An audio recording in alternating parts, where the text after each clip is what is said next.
You're sitting in traffic in Manhattan. Your salary is $500,000 a year. And after taxes, rent, and living expenses, you're saving less than someone making $80,000 in Dubai who pays zero income tax. Zero. You did everything right. You climbed the ladder. You earned the big number. And somehow, you're watching people with smaller paychecks build bigger fortunes in a city that didn't exist 50 years ago. This isn't about lifestyle. This isn't about beaches and skyscrapers. This is about one of the most aggressive economic experiments in modern history. And whether you love it or hate it, the numbers don't lie. Capital is flowing to the UAE faster than almost anywhere on Earth. And where capital goes, everything else follows. My name is Alex, and I've spent the last 8 years analyzing why money moves where it moves, not where people say it should go, where it actually goes. And the UAE, specifically Dubai and Abu Dhabi, represents something fascinating. A deliberate, engineered magnet for global capital that's rewriting the rules of economic competition. If you want to understand how countries actually compete for wealth in the 21st century, make sure to hit that subscribe button and give this video a thumbs up, because we're about to break down the exact incentive structure that's pulling billions of dollars and thousands of millionaires away from New York, London, and Singapore. Here's the premise that explains everything. Dubai didn't get rich because people moved there. People moved there because capital did, and capital only moves for one reason: incentives, not culture, not history, not sentiment, math. Capital flows to the highest risk-adjusted returns with the lowest friction and the most secure property rights. Always has, always will. And labor, talent, entrepreneurs, they all follow capital because that's where the opportunities exist. The UAE understood this at a molecular level and built an entire economic system around it. And now we're watching the results play out in real time. But here's what most people get backward about this story. They think it's about oil money. They think Dubai is just a petroleum kingdom with fancy buildings. That's the trap. Yes, Abu Dhabi holds about 6% of global oil reserves. Yes, petroleum provided the starting capital. But here's what actually happened. In 2009, oil and gas made up over 85% of the UAE economy. 15 years later, in 2024, non-oil sectors contribute 75.5% of GDP. That's 1.342 trillion dirhams from industries that have nothing to do with hydrocarbons. Complete structural transformation in 15 years. And Dubai itself? Minimal oil. Proven the model works independent of petroleum. This isn't a resource story. This is an incentive design story. So let's talk about what actually moves capital. 3 things: taxes, regulatory speed, geographic positioning. Everything else is noise. The UAE optimized all 3 simultaneously. And the compounding effects are what created the magnet. Let me show you exactly how this works. Now, here's where people say, but didn't the UAE introduce corporate tax? Yes. June 1st, 2023, 9% on profits above 375,000 dirhams, which is about $102,000. But here's the asterisk that matters. Free zone companies that qualify as QFZP, qualifying free zone persons, still pay 0% on qualifying income. And the UAE has over 40 free zones specifically designed to maintain that zero rate for businesses that meet the criteria. This isn't a loophole. This is the design. They introduced just enough tax to satisfy international pressure from the OECD while keeping the core incentive structure intact for the businesses they want to attract. And that brings us to the free zone system, which is where the real magic happens. 40 plus economic zones, each with its own specialty. DIFC for finance, Dubai Media City for content, Dubai Internet City for tech, Meydan for small businesses. Each one offers the same core package: 100% foreign ownership, no local partner required, full profit repatriation, zero import and export duties, and tax exemption for up to 50 years. 50 years. Think about that time frame. That's longer than most countries can promise political stability. The speed is what separates this from every other jurisdiction. Company registration in UAE free zones takes 2 to 7 days.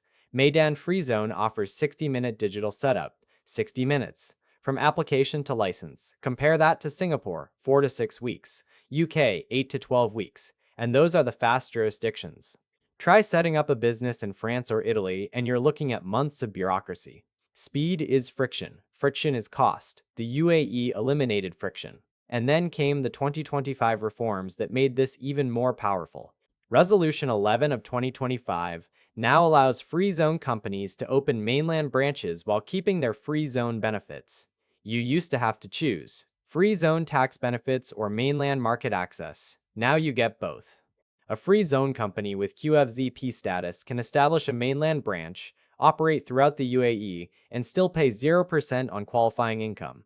That's not a small change, that's a structural advantage that compounds.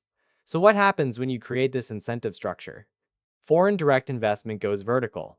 The UAE received $30.7 billion in FDI in 2023. That's up 34.5% year over year. According to the UNCTAD World Investment Report 2024, the UAE ranked second globally in greenfield FDI projects with 1,323 new projects. Second, globally. That's ahead of the United States in terms of project count. These aren't portfolio investments. These are businesses, factories, offices, operations, real economic activity. But the really interesting data is wealth migration, not just businesses, people. According to Henley and Partners' Private Wealth Migration Report 2025, the UAE is forecast to have a net inflow of 9,800 millionaires in 2025. That's approximately $63 billion in collective wealth moving into the country in a single year, highest globally. The United States is second with 7,500. But here's the kicker: the UK is losing 16,500 millionaires. Highest outflow of any country. Where are they going? A lot of them are going to the UAE. And they're not just individuals. The Dubai International Financial Center hosts 120 family offices managing approximately $1.2 trillion in assets. These are ultra-high net worth families moving their entire wealth management infrastructure. Now let's talk about why geography matters more than people realize. The UAE sits at the crossroads of three continents. An 8-hour flight from Dubai reaches two-thirds of the world's population, approximately 5 billion people. Dubai International Airport connects to over 240 destinations. Across all UAE airports, 148 million passengers moved through in 2024. Jebel Ali Port is the largest man-made harbor in the Middle East and one of the busiest container ports globally. But the real advantage is the time zone, GMT plus 4. That puts the UAE perfectly positioned to overlap with Asia in the morning, Europe in the afternoon, and catch the US in the evening. A company operating from Dubai can run 24/7 global operations from a single location with one team working extended hours. Try doing that from New York. You're asleep when Asia is working. Try it from Singapore. You're asleep when Europe and the US are working. Dubai is the only major financial center that can realistically bridge all three.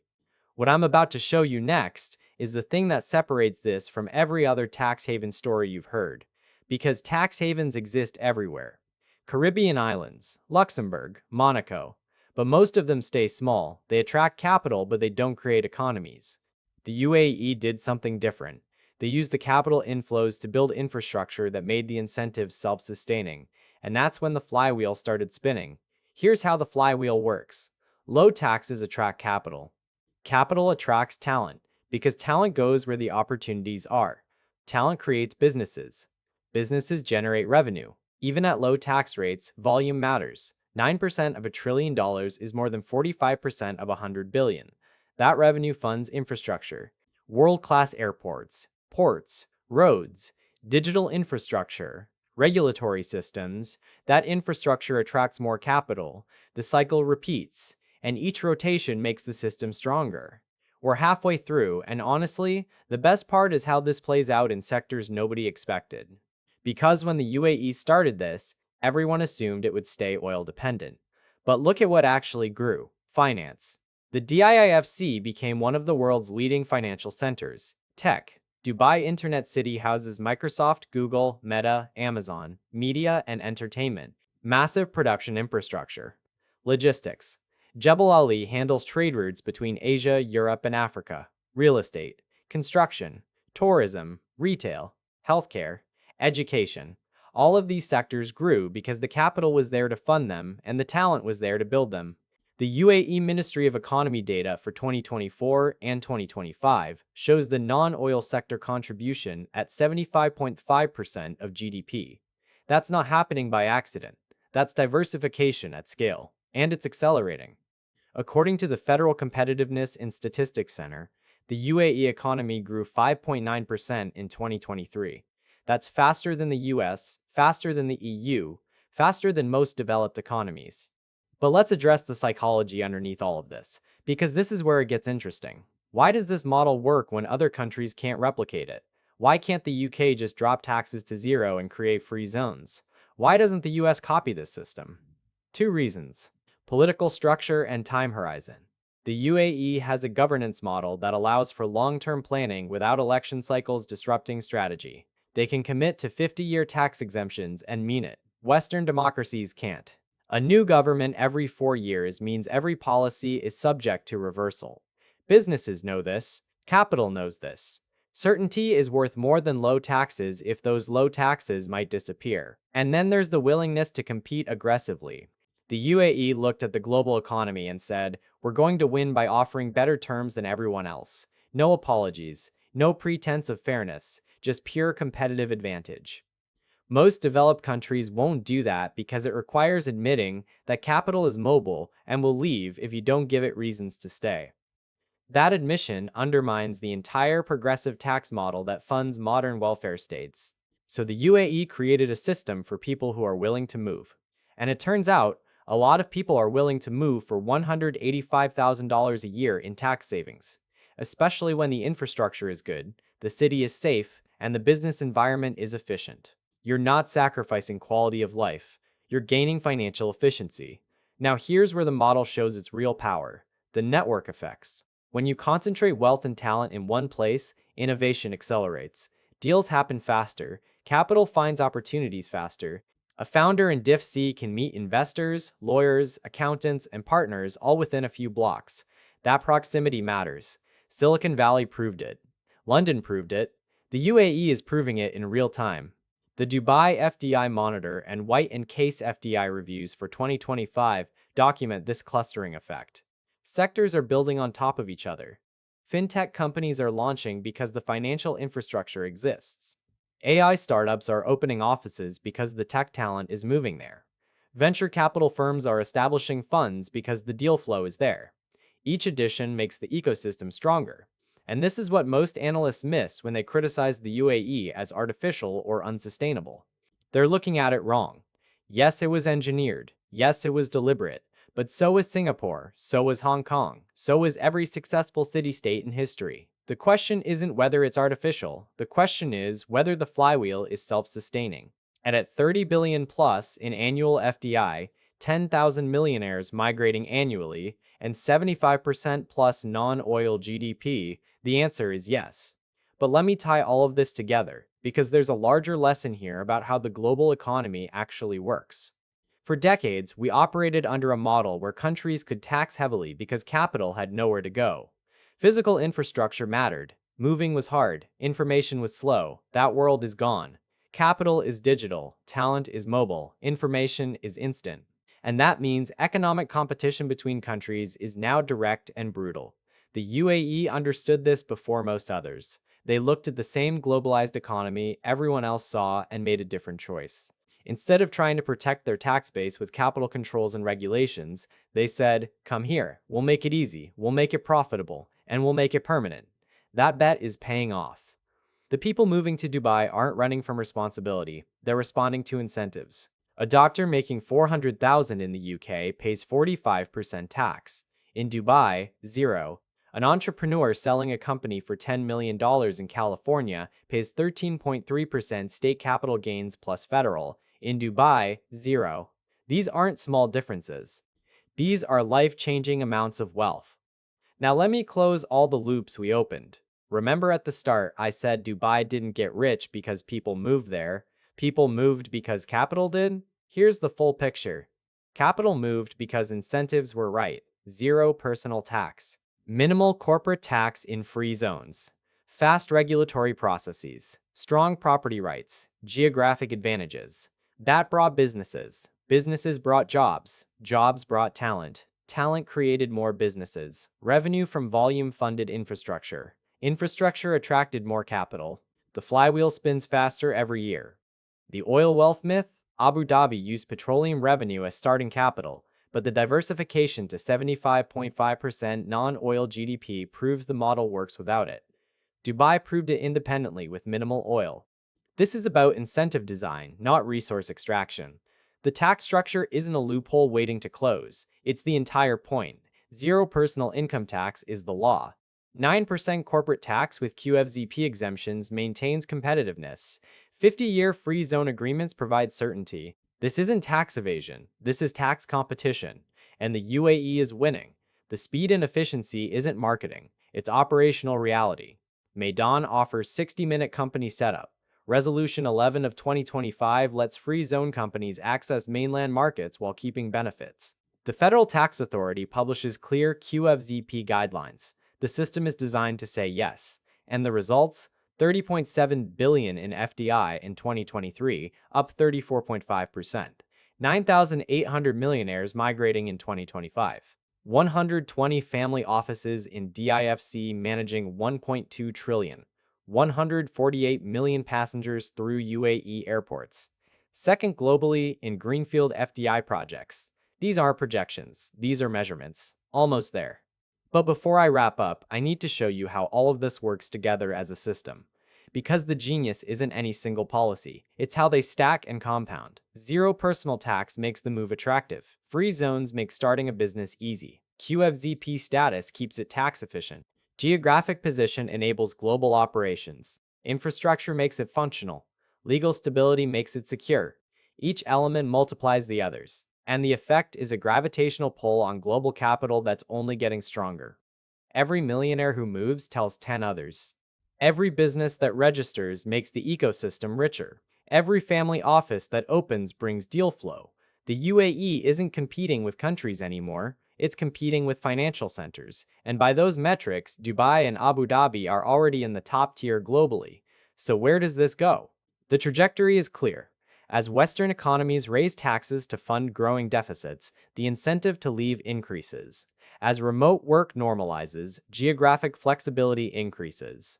As digital infrastructure improves everywhere, the friction of moving decreases. All three trends favor the UAE model. PwC and KPMG tax summaries for 2025 show increasing tax burdens across OECD countries, while the UAE maintains its structure. The gap is widening, not narrowing. Your future millionaire self is looking back at this moment, and the question they're asking is simple. Did you understand that capital flows to incentives? Did you recognize that countries now compete for talent and wealth the same way companies compete for customers? Did you see that mobility is power in a globalized economy? Whether you move to Dubai or not isn't the point. The point is understanding the game being played, because once you see it, you can't unsee it. The UAE built a magnet. Capital came. Talent followed. Businesses grew. Revenue funded more infrastructure. The cycle became self-sustaining. That's not hype. That's not marketing. That's incentive design at national scale. And the numbers prove it works. What's the next economic model you want me to break down? Singapore's system? Ireland's corporate structure? Switzerland's banking advantages? Drop it in the comments. This channel exists to decode how money actually moves in the modern world, not how people wish it moved, how it actually moves. And if you got value from this breakdown, hit that thumbs up and subscribe, because we're just getting started. You're not sitting in traffic anymore, you're seeing the map. And that changes everything.